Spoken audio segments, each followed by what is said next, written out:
How's my sound? Do a sound check. One, two, three. That should fix my sound. How does that work? That should be better. Told you it's been a while since I did a live. But let's start in then. Let's jump in. This is an issue which many of us have highlighted. And Elon Musk obviously has been pushing this. Thank you, the awesome Grace Chong, for messaging me on the sound because I'm not looking at the chats. Forgive me. But the grooming gang issue was basically highlighted and put to the public in 2012 on the front page of the Times newspaper. And Elon Musk has now shone an international light on this. And it's been heartening to see the response online to people realizing that this is an issue, and also even people jumping on a bandwagon and saying, no, this information is now public. It's been public since 2012, even since 2007, back when Julie Bindel put it out. But we'll touch on all of that. So let's go through this. Let me give you a bit of a background. So in a small English town, Rotherham, which is in South Yorkshire, up there, kind of in the middle of England, halfway up, there were reports of 1,500 children and young adults abused between 1997 and 2013. Among them, Elizabeth Harper, only known as Liz, when court proceedings were ongoing to keep her identity private. Liz was abused at the age of 14. She was held captive for 10 weeks in Rotherham by her abusers after she was lured to her flat by a woman who was already a person of interest by the police. So don't worry, these people were on the radar of the police. She was working under 4 different aliases. The same woman who once set up a fake rape crisis center and fake hotline to lure children into sexual exploitation. This is deep, this is dark, and it's pervasive across not only Rotherham, but across 40 towns in the UK. Liz was eventually rescued by a local campaign group called Risky Business, which we'll discuss on in a moment, a project based in Rotherham after she had been groomed, raped repeatedly, after being topped up with alcohol and drugs. Liz only weighed a mere 5.5 stone when she was finally freed. And I have interviewed her father, and it is difficult. That interview was difficult. We went with Elizabeth, Alan, Craig, and myself up to Rotherham. We went around the town. Elizabeth showed us around the town of the areas where this was all happening and the institutions that failed her and many, many other girls. And we spoke to her father, and it was a harrowing conversation with her father of how repeatedly he informed police what was happening, and the police threatened him with arrest for stirring up tensions, for wasting police time. For he was the one that the police were concerned about, not his daughter being raped for 10 weeks. Now, there's a lot to be said about all this, but one thing Liz expressed with Charlie Peters, GB News being one of the only mainstream broadcasters who really have covered this issue ongoing, not just as a sense of a headline that's there for a few days and that's it, but actually systematically ongoing. They've covered this. And in his piece, Grooming Gangs, Britain's Shame documentary, you hear about how her childhood was stolen. She says, all I wanted was to be believed. Boston, her abuser, took her happiness, childhood, and her freedom away. He won't take my future. And she has been a brave individual who I've got to know and had the privilege of spending time with, hearing her story, and realizing the strength of character within her. And she is one of many, many survivors across the country. But what's the background of this? 1978, that's the first newspaper report I've come across where on the front page of, it was one of the Rotherham papers, it talked about white girls being sexually abused by Asian men. That was the framing of it. Then you jump forward, 2013, the beginning, Labour MP Anne Cryer She was Labour MP for Keighley, and I'm going to just read off. So apologies if I don't directly look to you. I just want to make sure and give you some of the facts. There's a lot of information. I cannot do justice to this in 50 minutes, but I want to give you a flavor and a timeline of what has happened and touch on some of the cover-ups and the failure to actually financially compensate these girls, because you cannot take back what has been stolen from them, but you can say we are going to give you something, and that has to be financial compensation. It's what little is available to give back, because you can't erase those memories, you can't change the past, but what you can do is give them something so they can build a future. And that is not available to these girls. And we'll touch on at the end the legal case that I've been involved in for goodness 4 years now.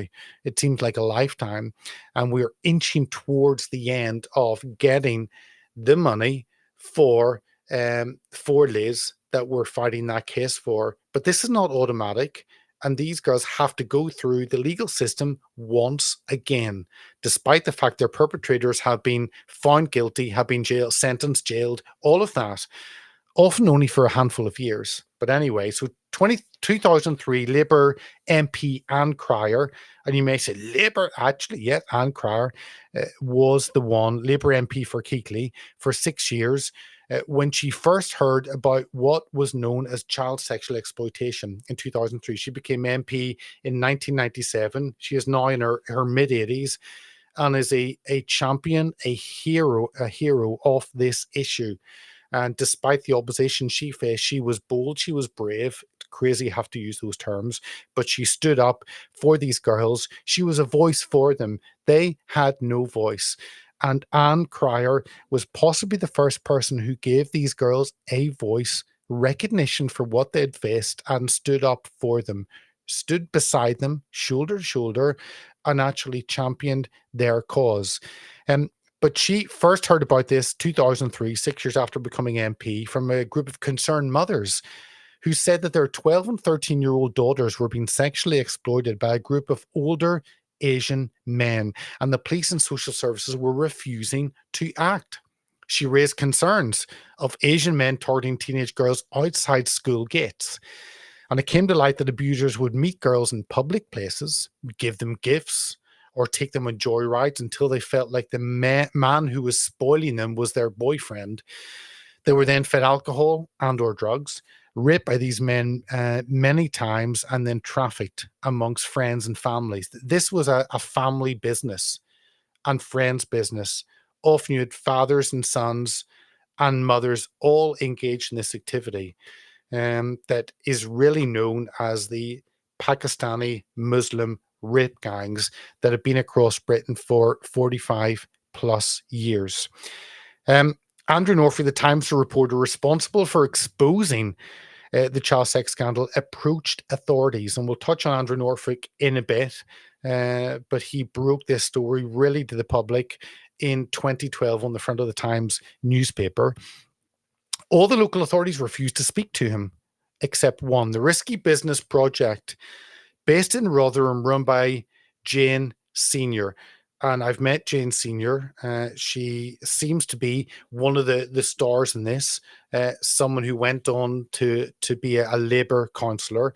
And she was extremely vocal, and she provided the help and support for local girls who were caught up into this and needed an organization to basically speak up for them and a person for them to talk to. And Jane Senior was that person. So the Risky Business Project, based in Rotherham, and Jane Senior was a whistleblower who exposed the scandal. Even when the abuse was reported to the council, nothing was done.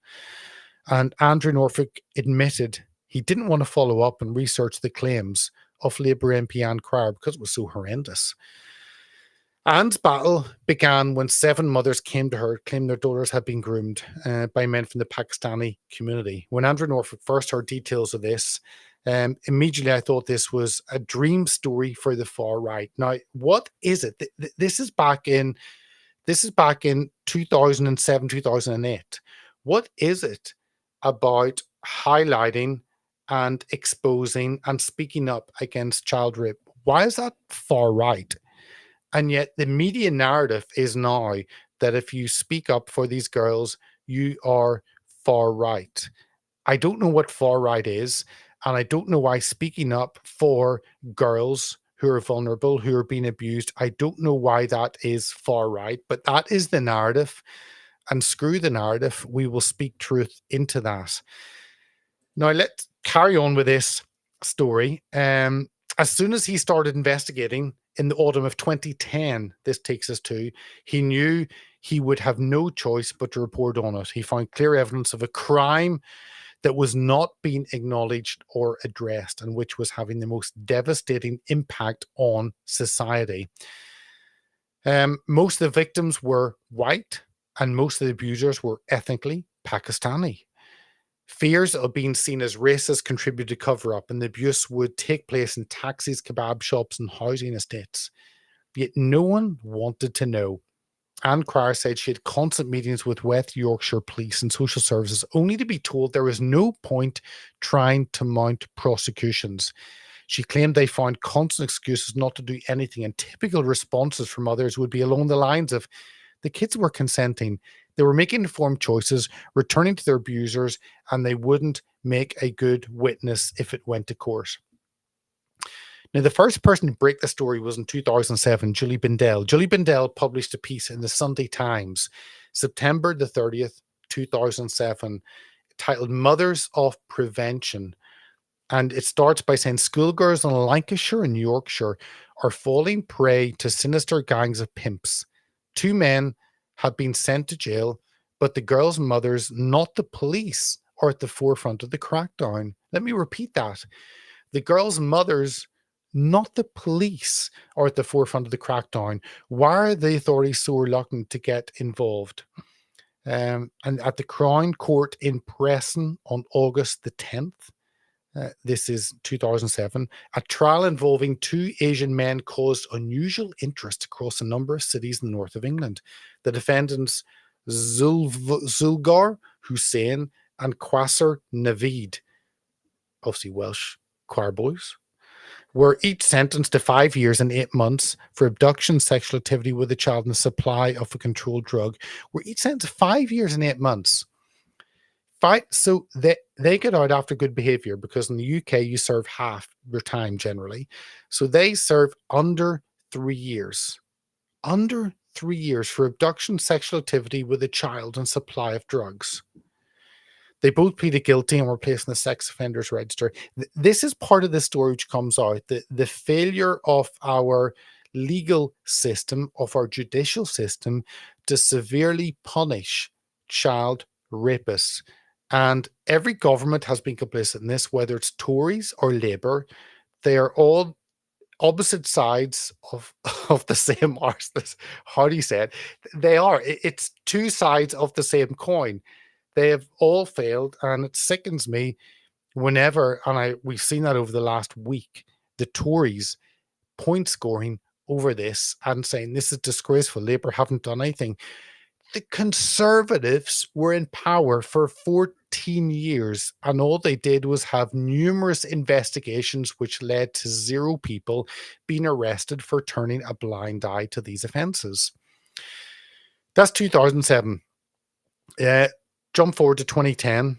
Despite reports going back to 1990, and I said even further back, the first report I've seen is 1978, only 1 gang had been convicted in 2010 with the help of risky business.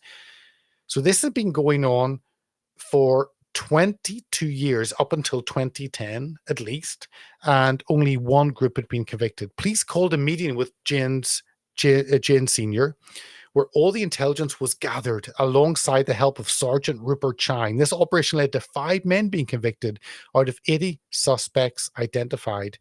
There was no Operation Central 2. It all came to a head and no further progress was made. 2014, Operation Stovewood was set up by the National Crime Agency to investigate sexual exploitation in Rotherham. The inquiry focused on allegations of non-familiar child sexual abuse, which took place between 1997 and 2013. The report is the largest in their history, identifying 1,510 victims and hundreds of abusers, and another 20 men had been convicted of their crime in Rotherham alone. So you've got 1,500 victims, hundreds of abusers, and it seems though 20 men were prosecuted out of that. I don't know what happened to the other hundreds. Obviously, they were let off completely free by the police. That was 2014. That was the National Crimes Agency. They got involved, and suddenly you started seeing prosecutions that individual police forces, of which there were, the UK divided up into 43 different police forces, and they were simply not doing a thing. And it took the National Crimes Agency, a central body, to actually focus on this. 2014, Operation Stovewood was set up by the National Crime Agency. No, we've covered that. Let's jump on. There's so much information. I'm not trying to give it to you in under an hour. Rotherham Council commissioned social worker Alexis J to lead an inquiry, and she found a conservative 1,400 girls were raped over 2 decades by the grooming gangs, and police and councils have turned a blind eye. This is in one town, Rotherham. 40 towns have had trials of this. I think there have been 70 trials in 40 towns, and 420 individuals have been sentenced, of which I think the figure is 93% are Muslim Pakistani men. Obviously, if you're from a Pakistani community, you're Muslim, or vice versa, because you don't have the freedom to choose and change your religion in Islam. And you don't have your freedom to choose and change your religion in Pakistan, one of the many Islamic countries in the world. We're importing this problem into the UK. So at the time of the report, it came to light that most of the abusers were Pakistani men, despite the Pakistani population of Rotherham being only 3%. How is the majority a grouping that make up only 3%? We seem to have a problem. In the aftermath of the inquiry, many council leaders resigned, while the report landed on the front page of 10 newspapers and made worldwide news. Not worldwide news to the extent of Elon Musk, making it worldwide, and became known as the worst child abuse scandal in the modern world. All these reports did not sit well with the government, the Conservative government. The government then commissioned Baroness Louise Casey to investigate more investigations. And in all these investigations, the lawyers, the legal representatives, they're the ones that make the money. They pocket the money, the millions and millions and millions of pounds going into this report. This is an industry that puts money in the pocket of the legal profession and gets zero justice for the girls. That's what the Tories wanted, and that's what Labour, if they have an investigation, that's what they will want. So this investigation, known as the Casey report, so very famous. The J report is extremely famous. The Casey report is also, those are the two major reports in this issue on grooming gangs. But the investigation Casey report, and it discovered a council in denial, refusing to believe 1,400 girls in the town were abused. The report blamed political correctness for the council's failures. Statistics of ethnicity were removed for fear of being called racist or far right, whatever you want to call it. Casey notes in her report, the system as a whole did not hold or deliver real consequences while failures persist. Key findings of the report were, I'll give you just 4 key findings. Britain's largest police force is institutionally racist, misogynist, and homophobic. I don't know what homophobia has got to do with Muslim rape gangs, but anyway, that's a whole other issue. We'll not get into that in this show. Predatory and unacceptable behavior has been allowed to flourish. The Met has a culture of denial, the Metropolitan Police Force, and Londoners have been put last with women and children left behind. Then in 2017, you had the Three Girls program. This is extremely strange. Now, I watched some of it. I couldn't watch it all. I couldn't stomach it all. It was horrendous and difficult to watch. But the BBC Three Girls, this is from the the Manchester Evening News, 17th of May 2017. Their headline is BBC's Three Girls, when it is on and what to expect from the Rochdale grooming gangs drama. How the do you make a drama out of child rape? Yet the BBC, they made this drama. Catch up on BBC's Three Girls, based on the true story of the Rochdale grooming ring drama. I mean, how sick and perverse and evil and twisted are our media that this is what is talked about, that a three-part series, who can sit through a three-part series on children getting raped? The BBC, how is this a BBC flagship program? And how is it called a drama? You sit down what with your family? Do you sit down with your kids for this? I mean, I, I don't know what to say. That it is sick. Um, but this showed some of the cases. Took example of three girls and what they went through. Um, and in one ways, it's wonderful the BBC decided to highlight this. It's a shame they thought this was a drama that might do well, and you could have your whole family watch, maybe over dinner. Um, but it was highlighted, and for a while it was higher profile, and then it dropped down again. Now, I'll touch on Liz and her case, and they'll go through some of the timeline that maybe I haven't covered. In 2018, Oscar Boston, 52, was jailed for 9 years in 2018 at Sheffield Crown Court in February 2018. As I said, this is one of 70 cases, give or take a few. Of course, the government, the media don't list these cases. Peter McLaughlin did a great job. I don't have Easy Meat in front of me, but Peter McLaughlin pulled a lot of this together in a book called Easy Meat and showed systematically what was happening, and at the end gave a list of the sentencing, the prosecutions, the court cases that happened, along with the many names. Muhammad was a name that came up a lot. We'll touch on the Islam aspect. Don't worry, before we finish. I was going to say remind me, but I'm not looking at your comments. So Oscar Boston jailed 9 years in 2018 at Sheffield Crown Court. During this time, the Home Secretary, Sajid Javid, remember Sajid, a British Muslim minister, announced the Home Office review, another review in grooming gangs to find out if Muslim Pakistani men were overrepresented as abusers. Well, if they only make up 3% and they're the majority, then that is overrepresentation. But hey, let's do a report so we can calculate those numbers. I mean, are you thick? But the application was blocked from being published after the Windrush scandal. What is the Windrush scandal? That was a scandal whereby those people from the Caribbean were wrongly detained and denied rights and threatened with deportation. What that has got to do with Muslim rape, I don't know. Muslim Pakistanis rape gangs are not really a big part of the Caribbean.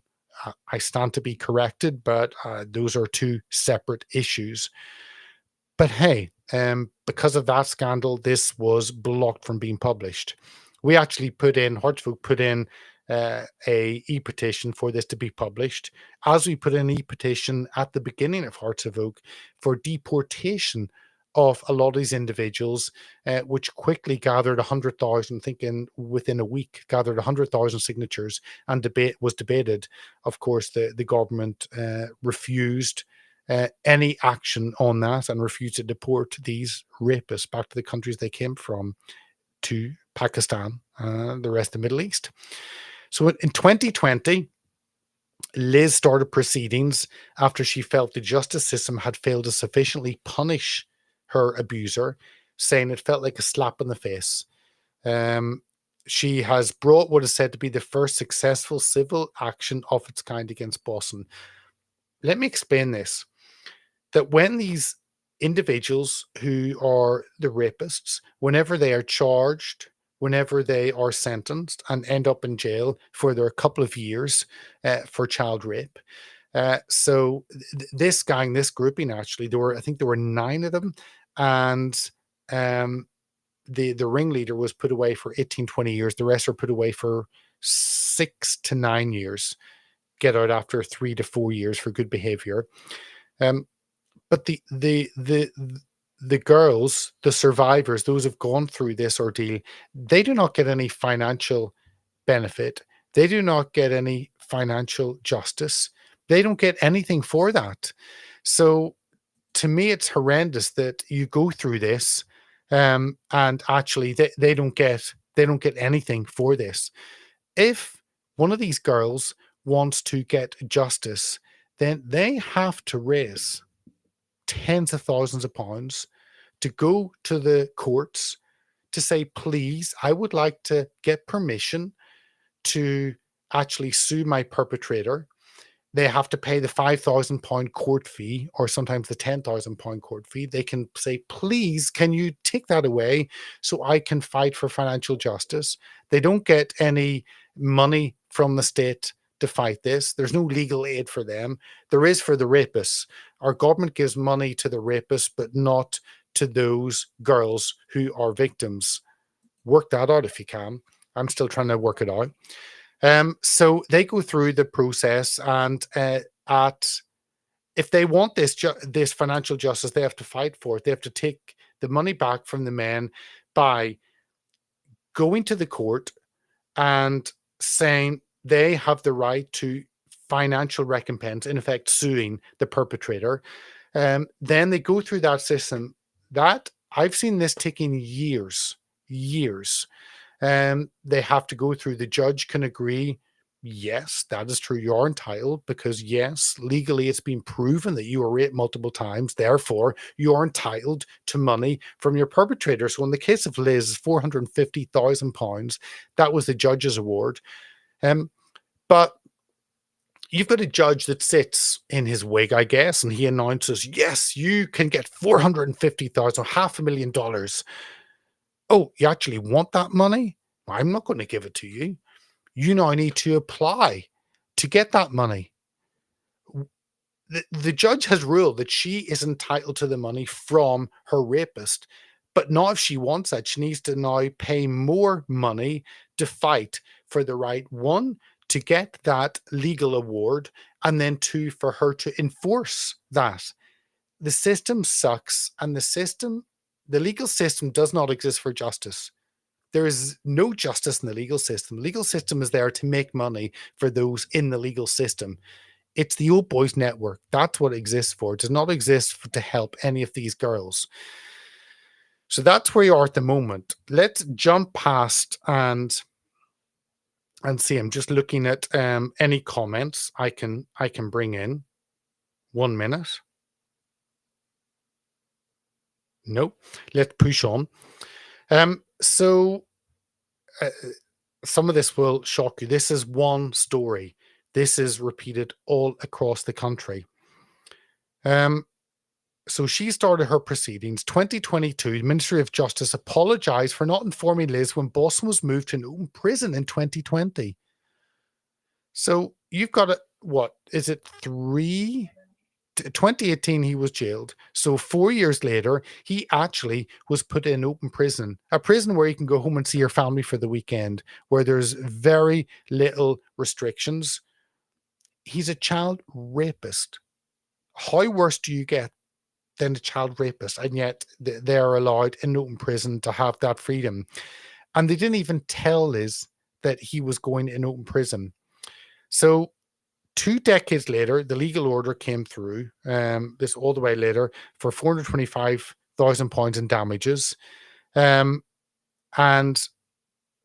of course, you've got, let me touch on some of the people actually who helped her, because it's so important to give credit where credit is due, because many people turn a blind eye to this. It was Lord Pearson and Lord Vincent who actually raised the money between them. I had spoken to them, as did Alan Craig, and we discussed about raising the money, tens of thousands of pounds, for this to happen. And Lord Pearson and Lord Vincent, they said, well, this has to be done. This is an injustice. We will raise the money and we will fight this case. So they raised the money for that. And now we're getting near the end of that process. Let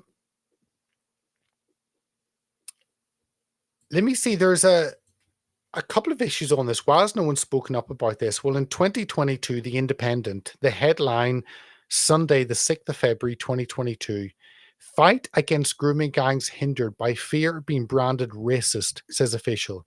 Inquiry officials calls for the ethnicity data of grooming gangs to be recorded so the scale and nature of the abuse is understood and can be acted upon. The fight against grooming gangs is being hampered by the authorities' fears that they could be called racist for documenting abusers' ethnicity. A damning report by the Independent Inquiry into Child Sexual Abuse found child sexual exploitation continues in all parts of England and Wales. In all parts of England and Wales. The grooming gang, Muslim Pakistani rape gangs, this is 2022, continues in all parts of England and Wales. This is coming from a left-wing newspaper, to put it that way, a decade after it became a national scandal. So that is the problem. And the issue in local authorities was they were worried about a race rat was the term that they put out, and why they didn't engage on this. In Rochdale, that was in Rotherham, in Rochdale, which is up in Manchester. So Rotherham is kind of north middle, Manchester is northwest. So the first, when you look at newspaper reports and things, the first kind of awareness this was happening up in Rochdale seems to be in August 2008. Police are called to report of a 15-year-old girl smashing up a local takeaway house. She is arrested. The girl known as A, and she was one of the girls in the BBC drama. How is it a drama? I don't know, I just call it a documentary, but 3 girls. She spent 6 hours bravely telling police how she'd been raped repeatedly by a gang of men who threatened her with violence unless she succumbed to horrific abuse while being shared amongst paedophiles across the north, the Muslim families. The girl is interviewed a second time a week later. So 6 hours she's interviewed. That is horrendous. A 6-hour interview. How should that last so long? She's then brought back a second time a week later. Again, they give her another long interview. And the interviewing officer repeatedly asks her why she placed herself in jeopardy. He says, "Did you not feel you were putting yourself in a compromising position?" Yes, the older girl was telling me to go, she answers. The officer said, "Why didn't you say no?" "I don't know." The police saw these girls not as victims, but as participants. The police were blaming and pointing the finger at these girls for not walking away, as if they had the freedom to choose what had happened. In January 2009, so 5 months later, the same girl is brought back for 2 more interviews. That's 4 interviews now. The police quiz the 2 suspects again and now have damning DNA evidence to suggest the older man did have sex with her. So they got the evidence. His explanation is the victim may have swapped underwear with a young girl he admitted he was having sex with. She then undergoes 2 more police interviews before her attackers are charged. Why should a victim have to go through 6 interviews? That is degrading. That is further punishment. And yet the English police decided this was absolutely normal. Then July 2009, a CPS lawyer, the Crown Prosecution Service, of which I've heard Keir Starmer was head from 2008 to 2013. So in 2009, whenever he was in charge of the Crown Prosecution Service, who decides which cases go forward to the courts to be tried. So they are the link between, I guess, the police and the courts. A CPS lawyer rules after 4 interviews the victim was not credible and decides that the 2 men who raped her should be released without charge. So Keir Starmer's group that is supposed to protect victims, it decides 4 interviews, not credible. These men can walk free. In May 2010, this is all just one town up in Rochdale in Manchester. In 2010, new investigation Operation Span launched after new complaints. DC Maggie Oliver is tasked with convincing victims to speak with police.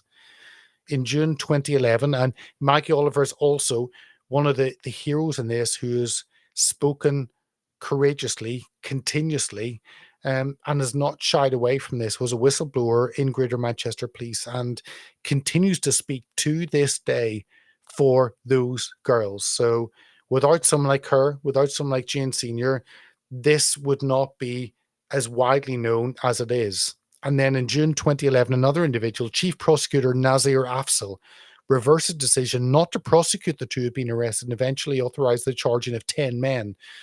So again, without him, we would not have these charges beginning. In May 2012, 9 men convicted following a trial at Liverpool Crown Court. One of the men cannot be named for legal reasons. Why do you not name the man for legal reasons? This is a rapist. Put his name up on every billboard across the country or in the city. Don't worry about him not being named for any fear. And let me see, where else are we? So in May 2012, the police, council, and the Crown Prosecution Service, they apologize. So good. Apologies. They apologize for failures that allowed the gang to abuse girls for 2 years after the crime was reported. So they ignored those pleas from the girls, from the families, and from the community. Not from the Muslim community, from the white English community. September 2012, Rochdale Borough Safeguarding Children Board report says that social workers, police, and prosecutors missed opportunities to stop a child exploitation ring abusing young girls in the town. The deficiencies in the way children's social care responded to the victims' needs were caused by patchy training of frontline staff, so the 29-page report into child sexual exploitation. And then you go on and on. Maggie Oliver, she resigns in 2013 in disgust, claiming that men who abused young girls were still walking the streets and the prosecutors failed to use evidence to convict others, aside from the 9 who were eventually jailed.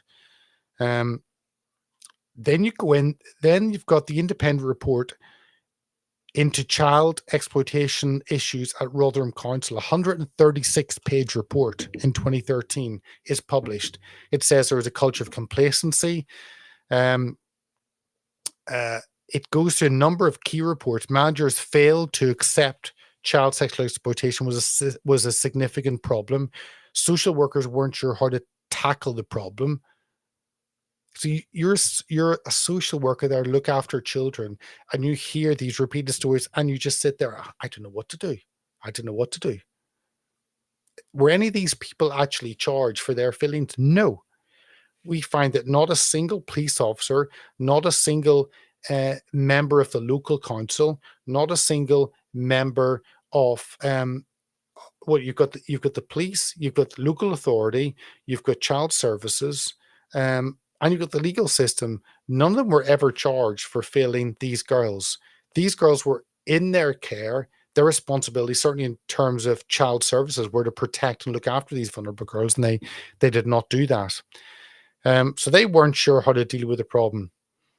3 employees referred to victims making life choices rather than being rape victims. The language that is used in this is disgraceful.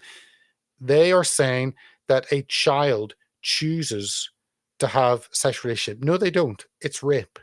It's rape. They're a child. They don't have the ability to choose. They are a child. A significant proportion of cases were labeled as no further action needed. The investigator said that this was inappropriate. No shit, Sherlock. One of the inspectors concluded the abuse could have been stopped if only the authorities had stepped in sooner. Risk reevaluation of the young people in decision making were poor, and if rectified, could have led to earlier intervention. And it goes on and on. I want to touch on one other area, and then that may be enough for you.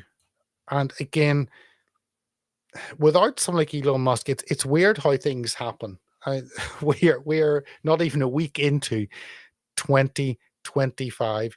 President Trump isn't even yet in the White House, and yet we've seen this spotlight placed upon the grooming gang scandal by Elon Musk. How does it take a South African, America's richest man, owning the the biggest area of debate online in X and Twitter, how to take him to actually shine light on this.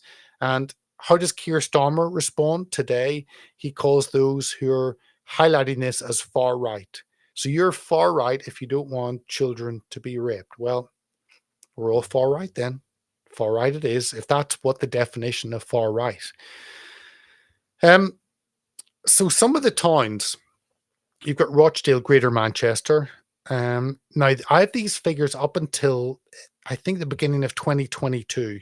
I haven't updated them. Peter McLaughlin had a great spreadsheet, and I haven't gone back and updated them. But so as a snapshot in Rochdale, 46 convictions and 7 trials from 2010 up until 2017.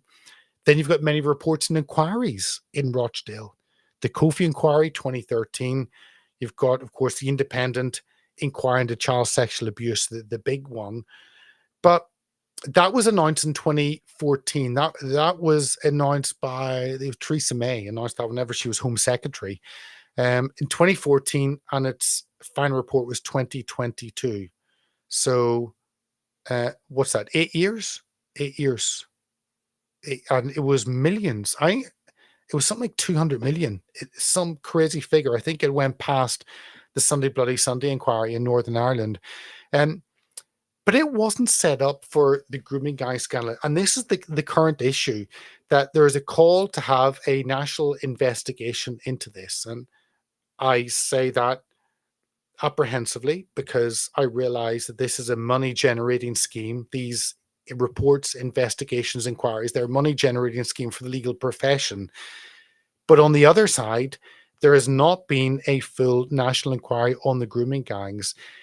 The independent inquiry into child sexual abuse, it actually was only set up after investigations in 2012 and 2013 into Jimmy Savile sexual abuse scandal received worldwide or widespread attention. Of course, he was a BBC journalist, I guess, and seen many people in the BBC knew what was happening, and it was covered up, and the BBC helped bring him to children's hospitals and children's centres where he would sexually abuse something like 200 children. So that's what the BBC do, but they're very sorry, very sorry. So you've got those reports and inquiries. You've got police investigations into this. Operation Augusta was one. Operation Span was one. This is 2004, then 2010. Operation Doublet was 2012. Many of these. And you've even had some police forces investigating themselves, because what you need is a police force investigating themselves. And then they can find, oops, we did some things, but we'll do better next time. How about a outside body investigating the police with the power to arrest and charge and sentence those who were complicit in this? You've got the Greater Manchester Police had a report, and they were accused of just ignoring grooming gang survivors who were seeking justice. Then there was this. This is an interesting headline from the Manchester Evening News, and I'm not bringing these up. I wanted to pull just a snapshot of this together. Maybe later on, we will do this with graphics and bring it up. That will take longer. But if you do want that, you can support Hearts of Oak. You can go and jump onto our website and go to the donate page, and you can do that. And I appreciate all of you who do that. Those monthly donations, £5 a month, £10 a month, they make a difference and let us be able to do this. But so let me get back to this headline, and we'll finish off with the current legal case. So Greater Manchester Police identify. This is 18th of March 2021, Manchester Evening News. Greater Manchester Police identify 809 members of child sex grooming gangs as new unit is launched. So they found 809 members. That is in that area, in Rochdale, one of 40 towns. We've only had 410 individuals charged and sentenced. So these 809, it means a lot of them were never, ever charged. But hey, they ran these big inquiries. They had this new investigative unit. Lots of things were happening. I don't really know actually whether it did anything or not. I want to touch on the issue of the size of the population, the Pakistani Muslim population, to give you an idea of that. Let me give me a moment. Let me bring something up. It was actually Alan Craig actually did a lot of this report on it. Let me just bring it up and give you some of the figures that he put up, because Lord Pearson has talked a lot about 250,000 victims of this. That's his line, and that was really, and that's gone far and wide. I know Elon Musk has reposted 2 different video clips I've seen of that. Um, but I think it possibly was Alan Craig who had done the work on it originally. I think he had written an article for UKIP Daily. Remember those UKIPers out there? This was back in 2018. Goodness, in nearly the end of 2018. And he said, rape gangs, it's a Holocaust. And he was the UKIP spokesman for families and children. But he looks in some of the stats. It is difficult to estimate the number of victims nationally. Sarah Champion, Rotherham MP, who's spoken up about this a lot since 2012, she claimed in the Daily Mirror there are hundreds of thousands and up to 1 million victims of exploitation nationwide. Girls in the process of being groomed. She bases this not only on her Rotherham experiences, but also from contacts she has had across the country. She cited 4 big cases, each with a couple of thousand of girls that were occurring in the smallest of towns. Professor Jay's report conservatively identified 1,400 child abuse victims during the period 1999 to 2013 out of a Rotherham population of 255,000. So 1,400 girls out of 250,000. Now, Jane Senior reckons that the real figure should be 1,700 or up to 2,000. So let's say 1,700. That's 0.07% of the total Rotherham population. You extrapolate that across the whole of the UK, which proportionally has a lower Pakistani but higher Muslim population than Rotherham, the national figure would be 440,000 victims. 440,000 if you extrapolate that. And if you look at Telford, another town in the UK that suffered under this, Telford has a population of 170,000, and from reports, over 1,000 victims. If you extrapolate that across the country, you got 388,000 victims nationwide. If you look at Oxford, yes, Oxford, this also has a huge problem with this. It is a population of 150,000 and 373 identified victims. But if you expand on that, then you're looking at 162,000 victims nationally. So from those, you can very easily say, sadly, that there are 250,000 child victims of these Muslim rape gangs happening across the UK. Lord Pearson has got criticism from the mainstream media for talking about 250,000. Yes, because they wish none of this was happening and we could all ignore it. But no, you can't, because Elon Musk is highlighting this issue and you're going to have to face it, including Keir Starmer, who was head of the Crown Prosecution Service from 2008 to 2013. He will also have to face it, as will the lovely Jess Phillips and other beautiful people in the Labour Party. And I won't even repeat what Elon Musk has called some of those people. But yeah, you're looking 250,000 victims. And many of these men have got away. Many of them have not gone to jail. Many of them have gone to jail and got short sentencing. So what I would like to see from this new spotlight, and then we'll finish up. We're giving our 5 minutes here. But what I would like to see is, one, all those cases being retried, and actually the men being actually sentencing for a proper time and not a handful of years for child rape. I don't know whether it's the Conservative government or the Labour government who have said that we need to jail people for as little as possible for child rape. That has to change. This is a horrendous, serious offence and has to change. That's the first thing that has to happen. The second thing that has to happen is uh, that those who have the police who've destroyed evidence after interviewing these girls, who called them prostitutes, who returned them to their rapists, who tried to threaten the fathers with arrest, who complained, child social services who completely turned a blind eye to this, um, and the police who seem to be complicit in this. All those individuals in those institutions that have failed these girls, they must be charged. Is there a crime for turning a blind eye to children getting raped? If there isn't, there needs to be one. I'm sure there's legislation to charge them, but these girls went to the police or were in chat with child services. They had to be protected. The role of the police and the role of social services was to protect these girls, and yet they weren't protected. That has to change. Something has to happen, and those people need to be prosecuted. And the third thing, that whenever an individual goes to jail for committing the crime of child sexual abuse, then they must pay reparation. They must pay money to those victims.